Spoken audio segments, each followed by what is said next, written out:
Ngunit bago pa tuluyang magdesisyon, nagbigay siya ng isang tanong, halatang may pangamba sa kanyang tono.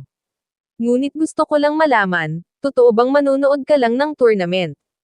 O may iba ka pang balak na hindi mo pa sinasabi? Sa tanong naman ni Lefayo ay kalmado lamang na sumagot si Lian Xiao kung saan sinabi niyang ganun na nga ang kanyang plano at syempre ay mayroon pa siyang ibang layunan. Gayunpaman ay sinabay din ng ating bida na wala daw dapat ikabahala si Lefayo dahil walang tinalaman ang isa pa niyang layunin sa Thousand Treasure Store at isa pa ay marami din daw siyang kaibigan doon kaya naman wala siyang magiging problema sa kanya. Natatawa namang napakamot sa ulo si Lefayo nang marinig ang naging sagot ni Lian Xiao dahil nag-iingat lamang daw siya gayong ayaw niya ng gulo kung saan kabilang ang ating bida. Subalit kung dumating man daw sa punto na maghasak daw ng kaguluhan si Lian Xiao kagaya ng ginawa nito sa Yufeng City ay pasensyaan na lamang daw silang dalawa dahil hindi siya magpapakita ng awa kung magkataon. Mabilis naman na nag-init ang tensyon ng dahil sa banitawan ni Lefayo subalit bago pa man ito lumala ay nakisali na si Lord Yangping upang pakalmiin ang sitwasyon. Sinabi ni Lord Yangping na pareho lamang daw sila Lian Xiao at Lefayo na mga batang punong-punong ng talento kaya naman dapat ay hindi ito mga nagtatalo. Dagdag pa ni Lord Yangping na mas mabuting kumalma na muna sila dahil malapit na raw matapos ang pagkumpuni sa teleportation array ngayong naroon na ang Grandmaster na si Wu Huayuan. Agad naman na pumayag ang dalawa na kumalma at kasunod nun ay nagtungo na sila sa Great Hall para doon maghintay ng resulta. At mayan gaya lamang pagkalipas ng ilang sandali ay nakabalik na rin agad si Wu Huayuan na labis namang ikinatuhan ni Lord Yangping dahil hindi niya raw inaasahan na mabilis itong matatapos.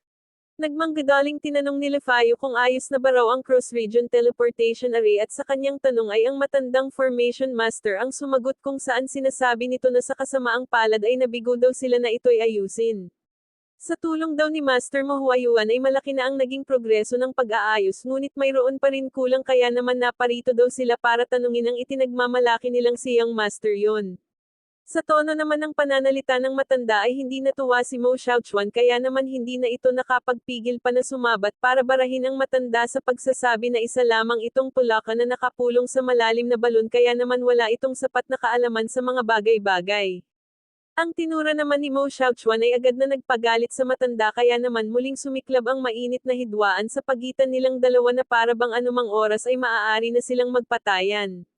Sa gitna naman ng gumugulong sitwasyon ay napatayo na ang ating bida para direktang kausapin si Mo Huayuan at tanungin kung ano ang naging problema nito. Agad namang ipinaliwanag ni Mo Huayuan ang sitwasyon kung saan madali lang naman daw sanang maayos ang cross-region teleportation array kung nawasak lamang ito sa labas ngunit sa ginawa niya raw na pagsusuri ay nalaman niyang wasak din ang loob nito. Sa madaling salita ay nawalan daw ito ng koneksyon sa Space Channel kaya naman kahit na maaayos daw nila ito ay hindi nila ito magagamit dahil siguradong sa ibang lugar sila mapapadpad at hindi sa gusto nilang lugar na puntahan. Nang marinig naman ni Leon Xiao ang paliwanag ni Mo Huayuan ay agad siyang napaisip ng matindi sa mga nangyayari dahil para sa kanya ay sobrang imposible na mabisak din ang loob nito kung aksidente lamang itong nadamay sa away ng mga cultivator na gustong mauna. Maging si Li Faiyo ay ganun din ang naisip kaya naman tinanong niya kung mayroon ba daw posibilidad na sinadya talaga ang pagkasira nito ng sag-ayon ay hindi makaalis ang mga nilalang sa Yufeng City. Sa tanong naman ni Li Faiyo ay agad na sumagot si Leon Xiao kung saan malaki raw ang posibilidad na ganun na nga ang nangyayari kaya naman mukhang kailangan na raw niya itong tingnan ng personal. Sa binitawan namang salita ni Leon Xiao ay walang naging tiwala ang matanda kaya naman sarkastiko nitong tinanong kung ano daw ang magagawa ng isang bata na kagaya ng ating bida. Hindi naman binigyan pansin ni Leon Xiao ang pangiinsulto ng matanda bagkus sinabihan niya lamang ito na manahimik at manood dahil malalaman din nila kung mayroon ba talaga siyang magagawa o wala. Pahabol pa ni Leon Xiao na kung hindi niya ito masusolusyonan ay wala nang iba pang nilalang na naririto ang makakaresolba dito kaya naman ipanalangin daw ng bawat isa na magtagumpay siya. Sa banitawan namang salita ni Leon Xiao ay labis na natuwa si Mo Xiaochuan dahil ganito daw ito dapat na umasta ng sag-ayon ay mapatahimik ang mga hanggal na wala namang mga silbi at bilang. Hindi naman nakasabat ang matanda sa sinabi ni Mo Xiaochuan habang si Mo Huayuan naman ay nagtatakang nagtanong kung paano raw ito susolusyonan ng ating bida gayong hindi biro ang pag-aayos ng Space Channel. Saad ba ni Mo Huayuan na ang pagkukumpuni daw ng isang Space Channel ay mas komplikado pa kaysa sa pagre-refine ng mga high-rank kills dahil may kaakibat ito na matinding panganib daw yung kakailanganin na pasukin ang loob ng Void of Space ni WoW bago ito tuluyang maayos. Sa mga tanong naman ni Mo Huayuan ay hindi sumagot si Leon Xiao dahil bigla na lamang. Sumabat si Mo Xiaochuan para sabihin na kung nagdududa din daw ito sa kakayahan ng ating bida ay bumalik na raw ito ng mag-isa sa Korean region ngayon din. Dagdag pa ni Mo Xiaochuan na kung gagaya daw si Mo Huayuan sa pag-iisip ng matanda ay magiging makitid din daw ang pananaw nito at malabo na nitong mararating pa ang tugatog ng kapangyarihan.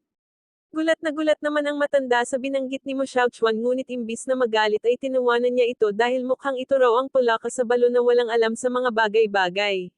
Si Mo Huayuan naman ay may balak pa sana siyang banggitin ngunit hindi na niya iyon nabigkas pa dahil tuluyan na silang tinalikuran ng kanyang kuya kasama si Leon Xiao na kasalukuyan ng umaakyat sa mga bahagdan ng Cross Region Teleportation Array. Sa kabilang banda naman si Lai Feo na nasa likuran ay tila hindi mapakali sa pag-iisip ng kung ano-ano dahil nararamdaman daw niya na mataas ang posibilidad na magtatagumpay si Leon Xiao. Bukod pa dyan ay sinasabi din daw ng kanyang instinct na mas mataas ang antas ni Lian Xiao kaysa sa lahat ng mga naririto na nilalang kaya naman tinatanong niya sa kanyang isipan kung isa ba raw 9th ranked alchemist ang ating bida.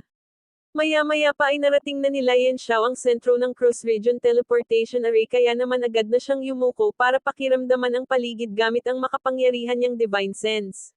Subalit sa ginawa niya ay wala siyang nakuhang koneksyon sa Space Channel kaya naman nakumpirma niya na tama nga ang pagsusuri na ginawa ni Mo Huayuan.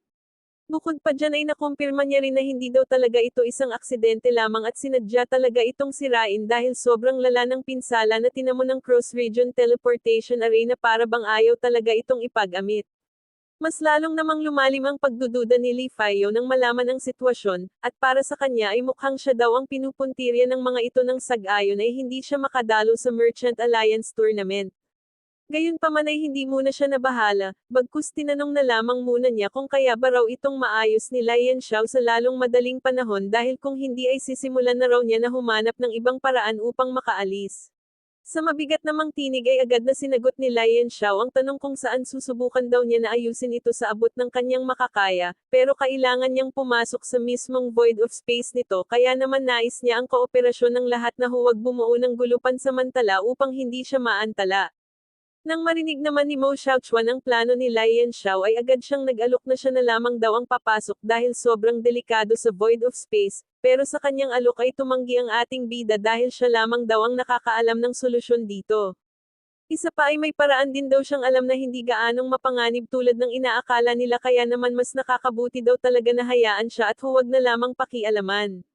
Sa mariin naman na kagustuhan ni Lian Xiao ay wala nang nagawa pa si Mo Xiaochuan kundi ang sumunod, kaya naman inutos na lamang niya kay Lord Yangping na paalisan ang lahat ng nilalang na nasa malapit, gayong ayaw niyang magambala ang isa sa gawa ng ating bida. Dagdag pa ni Mo Xiaochuan na itatalagan niya rin daw na Forbidden Zone ang 10 metro na layo mula sa ating bida, at kung sino man ang lalabag doon ay walang pag-aalinlangan niyang papaslangan, kaya naman binabalaan niya ang lahat. Labis naman na nagulat si Lord Yangping sa binitawang babala ni Mo Xiaochuan, subalit dahil para din naman ito sa ikakaayos ng lahat, ay sumang-ayon na lamang siya ng walang pag-aalinlangan. Bumalik ang eksena sa ating bida, at doon ay sinimulan na nga niya ang kanyang plano kung saan ginamit niya ang Starlight Soul Body Technique ni Yuan Gauhan, nang sag-ayon ay ito ang pumasok sa Void of Space at hindi ang orihinal niyang katawan. Nang makita naman iyon ni Mo Xiaochuan, ay mapapansin na tila agad itong nagulat at nagtaka, dahil naramdaman niya agad ang pagkapamilyar sa teknik. Makalipas ang ilang sandali ay tuluyan ng ang soul force ni Lian Xiao ay dahan-daang umalis sa orihinal niyang katawan, at sa sandali namang masaksihan iyon ni Mo Huayuan ay mas lalong tumindi ang hinala nito na ito nga ang teknik ng kanyang master. Sa kabilang banda naman ay inaasikaso na ni Lord Yangping ang mga nilalang na nasa ibaba para paalisan pansamantala, at sa ginawa niya ay mabilis naman na nakaunawa ang mga cultivator, maliban na lamang sa mga formation master na nagmatigas at ayaw umalis. Gusto daw nilang makita ng harapan kung magagawa ba talaga ng ating bida ang Cross Region Teleportation Array na nabigo silang ayusin, kaya naman hindi daw talaga sila papayag na maitaboy ng ganon-ganon na lamang. Maging ang matandang formation master ay ganoon din ang sinasabi, at katwiran pa nito na kanina lamang daw ay mayabang na sinasabi sa kanya ni Lian Xiao na manood lamang, kaya naman bakit daw ngayon ay nais na sila nitong paalisan. Pahabol pa ng matanda na nais din daw niyang bantayan ng ating bida dahil ayaw niyang sayangin nito ang kanilang mga oras, lalong-lalo na ngayon na nakaupo lamang daw ito at walang ibang ginagawa. Sa hinaing naman ng matanda ay agad na sumagot si Mo Xiaochuan kung saan pinahihintulutan niya raw ito na manatili dahil nais din niya na makita nito ng harapan kung paano magtatagumpay ang ating bida. Gayunpaman, bukod daw dito ay wala na siyang ibang pinahihintulutan, kaya naman dapat nang umalis at lumayo ang iba bago pa man siya maubusan ng pasensya. Sa gitna naman ng pagbabantay ni Mo Xiaochuan ay biglang napasugod si Mo Huayuan para tanungin kung ano daw ang ginamit na teknik ni Lian Xiao kanina dahil tila pamilyar daw ito sa kanya. Wala namang naisagot si Mo Xiaochuan sa tanong dahil hindi niya alam kung ano yun, ngunit napansin niya na aligaga si Mo Huayuan kaya naman ibinalik niya ang tanong, kung ano raw ang nangyayari dito. Mabilis namang ipinaliwanag ni Mo Huayuan ang sitwasyon kung saan hawig daw ito sa isang sagradong divine ability ng kanyang master na kung tawagin ay Starlight Soul Body Technique, kaya naman nais niya raw malaman kung saan ito nagmula. Nang marinig naman ni Mo Xiaochuan ang tinuran ni Mo Huayuan ay biglang lumaki ang kanyang mga mata, dahil naalala niya na bihag na pala ng ating bida ang Starlight Soul Body ni Master Yuan Gauhan, kaya naman mukhang hindi daw malabo na doon na ito nanggaling. Sa isip-isip ni Mo Xiaochuan ay isang malaking problema ito kung madidiscover sila ni Mo Huayuan, kaya naman napagdesisyonan niyang lituhin ang kanyang kapatid ng sag-ayon ay hindi sila mahuli. Hinarap ni Mo Xiaochuan ang kanyang kapatid at payapa niyang pinaliwanag dito na kahit hindi daw siya bihasa sa art of alchemy ay alam naman niya na ang lahat ng batas ng mundo ay konektado, kaya naman maaaring kahalintulad lamang daw iyon sa teknik ng kanyang master. Halimbawa na lamang daw pagdating sa martial arts kung saan maraming mga magkakaparehas na teknik ngunit iba't iba ang pinagmulan, at iyon ay dahil sa batas ng mundo na tinutukoy niya. Sa paliwanag naman ni Mo Xiaochuan ay mabilis na napaniwala si Mo Huayuan dahil iniisip nito na may punto nga naman daw ang kanyang kuya, at isa pa ay malabo din naman daw nakaparehas talaga ng teknik ni Lian Xiao ang divine ability ng kanyang master, gayong nag-iisa lamang daw iyon sa mundo. Agad naman na sinuportahan ng matanda ang pananaw ni Mo Huayuan dahil naniniwala din daw siya na mababang uri lamang daw ng teknik ang ginamit ng ating bida, at hindi iyon may kukumpara sa makapangyarihang teknik ng isang Grandmaster na si Master Yuan Gauhan. Maya-maya pa ay malinis nang naitaboy ni Lord Yangping ang mga nilalang na naruroon, kaya naman sila-sila na lamang ang natira na malapit sa ating bida. Lumipat naman ang eksena sa loob ng Void of Space at doon ay naglalakbay na ang Starlight Soul Body ni Lian Xiao habang nakasakay sa ibabaw ng World God Monument.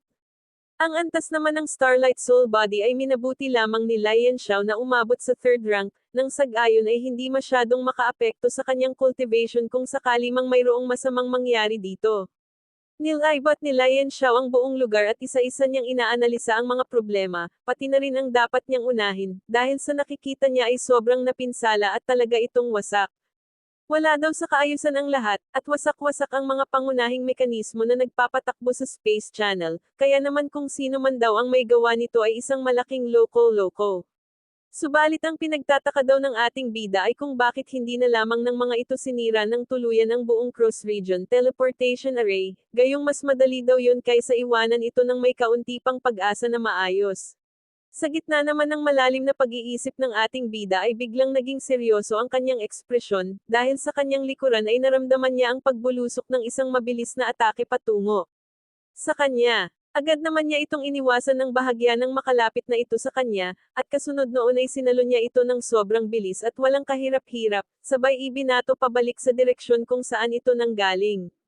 Sa ginawa naman ng ating bida ay tinamaan ni Bat ang isang verding barrier, dahilan para magkaroon ito ng BTAC, at pagkatapos noon ay lumitaw sa kawalan ang mga pangit na nagtatago gamit ang isang stealth formation. Matapos naman itong mapalabas ng ating bida, ay binigyan niya ito ng masamang mga tingin, sabay malamig na tinanong kung ang grupo daw ba ng mga ito ang salarin sa pagkakasira ng cross-region teleportation array.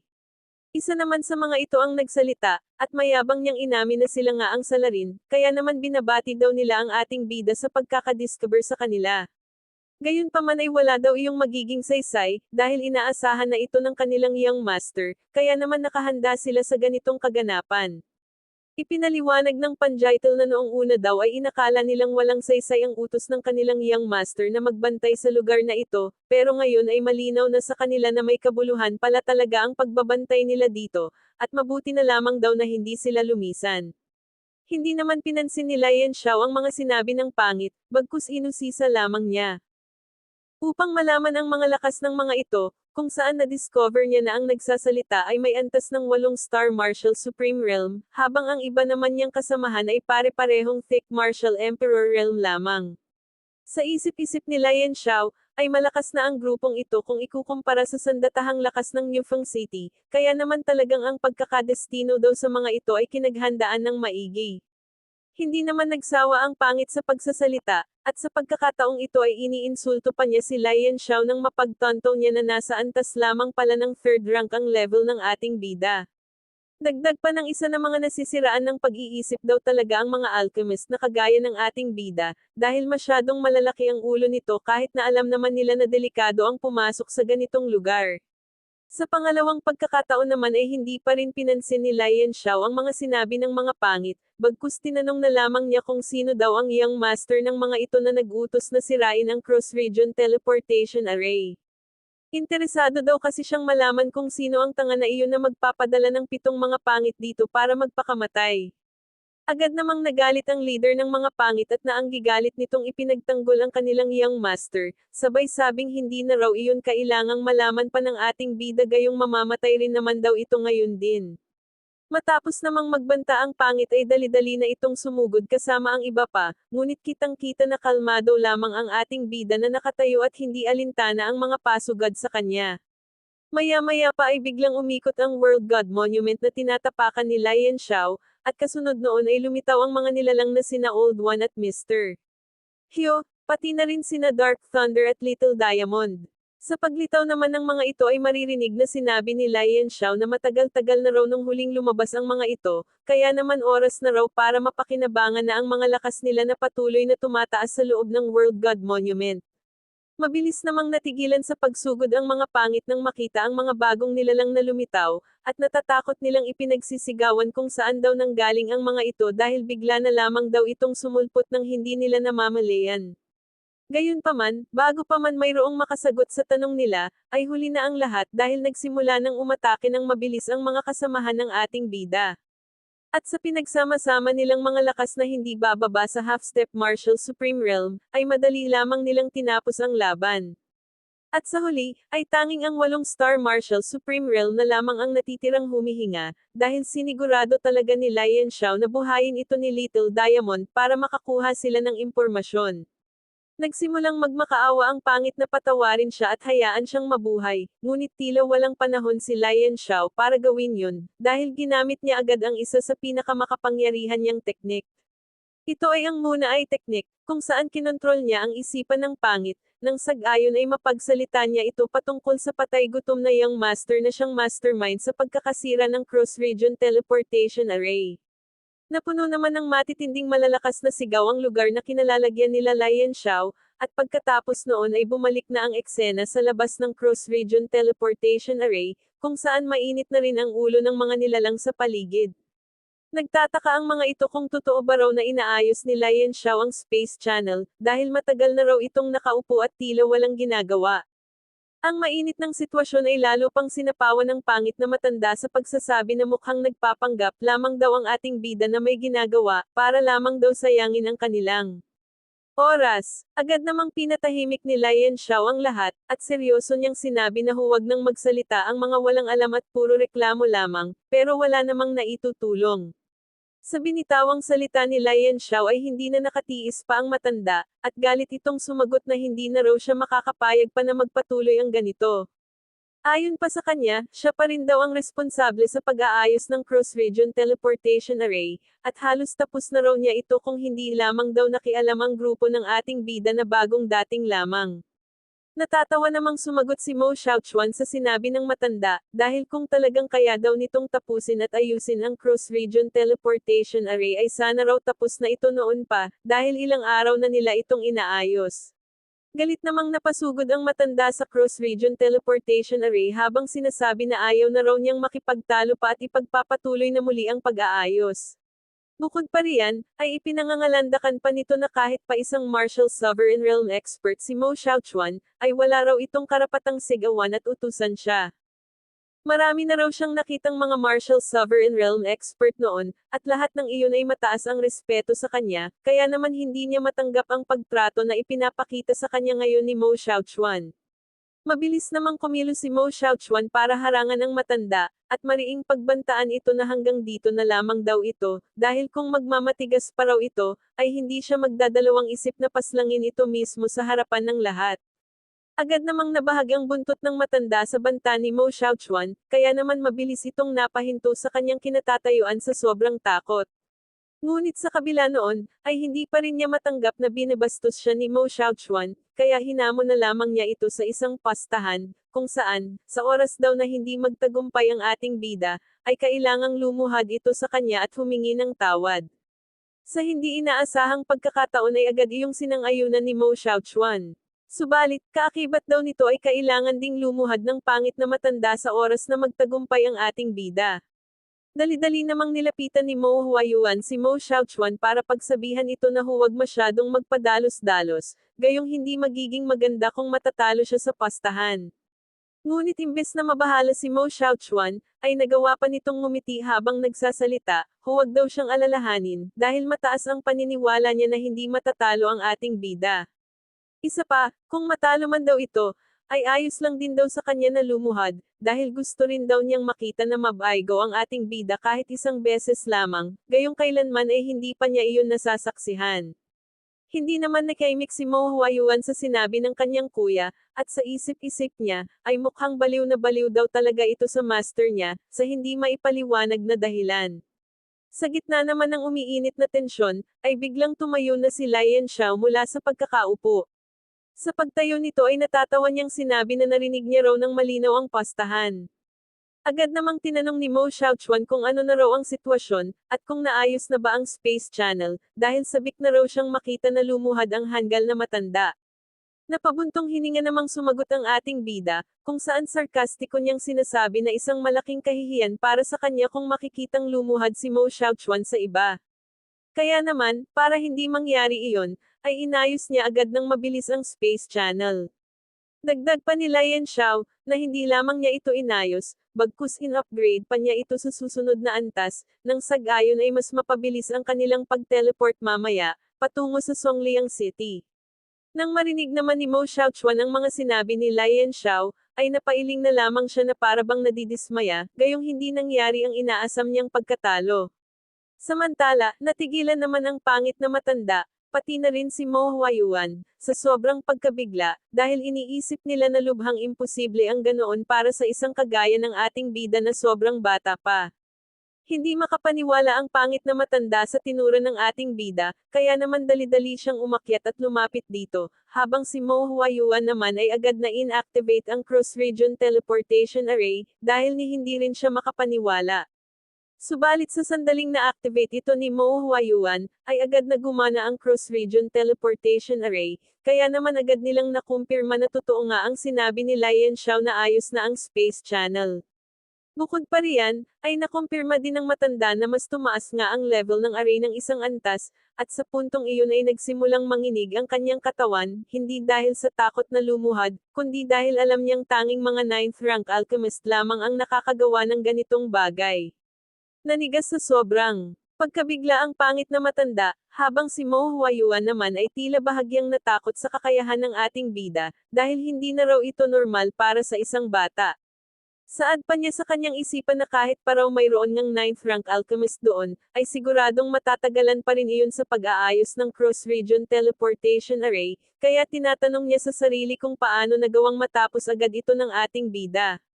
Maging sila Lord Yangping at Lefayo ay nabigla rin, ngunit kasabay noon ay natuwa sila sa pagkakaayos ng cross-region teleportation array, dahil makakaalis na rin ang lahat, at makakapunta na sa kani-kanilang destinasyon. Nagpatuloy naman sa paninigas ang pangit na matanda, hanggang sa lumapit si Mo Xiaochuan at nagbitiw ng salita na may halong pamumutya. Mas mahigit, buong akala ko pa naman, ay mapapaluhod na ako sa isang hanggal na mukhang iwan. Hindi naman tumugon si Lian Xiao sa tinuran ni Mo Xiaochuan, at parang normal lamang para sa kanya ang lahat ng nangyari, dahilan para tuluyang masira ang kaisipan ng pangit na matanda, na hindi pa rin makapaniwala sa lahat ng nasaksihan. Sa mga punto namang iyon, ay hinayaan na lamang ni Mo Xiaochuan ang matanda, dahil alam naman niya mula pa sa simula na magtatagumpay ang ating bida, kahit ano pa ang mangyari. Sa kabilang banda naman, si Mo Huayuan ay hindi pa rin makapaniwala sa kanyang nasasaksihan, at tila nabubuksan pa ang kanyang kamalayan sa mas malawak na antas patungkol sa mga bagay-bagay, partikular sa tunay na kakayahan ni Lai Yanxiao. Agad namang nagsalita si Lord Yangping at sinabi sa lahat na dahil ang ating bida raw ang nag-ayos sa cross-region teleportation array, ay nararapat lamang na siya ang unang umalis, at wala raw sino man ang pwedeng tumutol doon. Wala naman naging pagtutol mula sa mga naruroon, dahil bukod sa natatakot sila kay Mo Xiaochuan, ay tumaas din ang pagtingin nila kay Lai Yanxiao, kaya naman ninais nila itong respetuhin.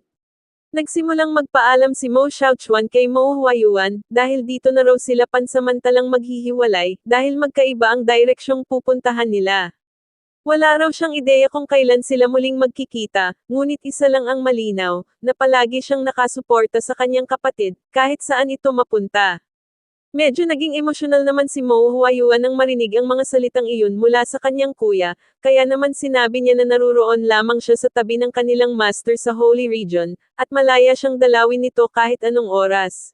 Sa gitna naman ng maemosyonal na pamamaalam ng dalawa, ay biglang sumingit si Lai Yanxiao upang sabihing kailangan na nilang umalis ngayon din, dahil masyado na silang naantala ng ilang araw, at siguradong kinakabahan na raw sa paghihintay ang babaeng na pangako niya.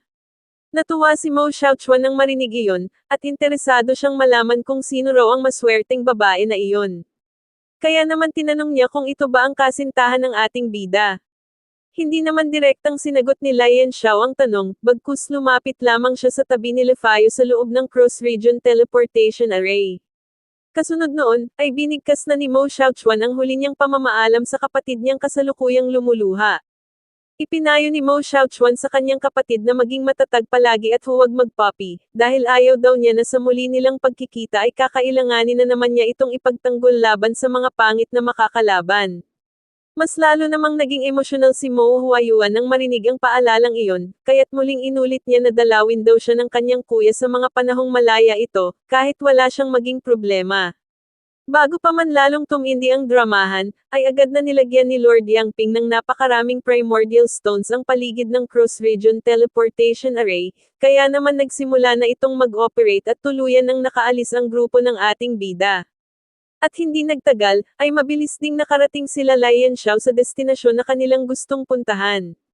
Ngunit sa hindi inaasahang pangyayari, ay bigla na lamang siyang nagulantang sa sumalubong sa kanya, kaya't napatanong siya sa sarili. Mas mahigit, ano ang nangyayari? Isang grupo kasi ng mga armadong nilalang ang bigla na lamang pumulibot sa kanya matapos siyang makababa mula sa teleportation array. Kitang-kita sa mga ekspresyon ng mga ito ang matinding kagustuhan na paslangin siya, sa hindi malamang dahilan, kaya naman mukhang may problema na namang paparating. Hanggang dito na muna at abangan natin ang susunod na kabanata. Don't forget to subscribe.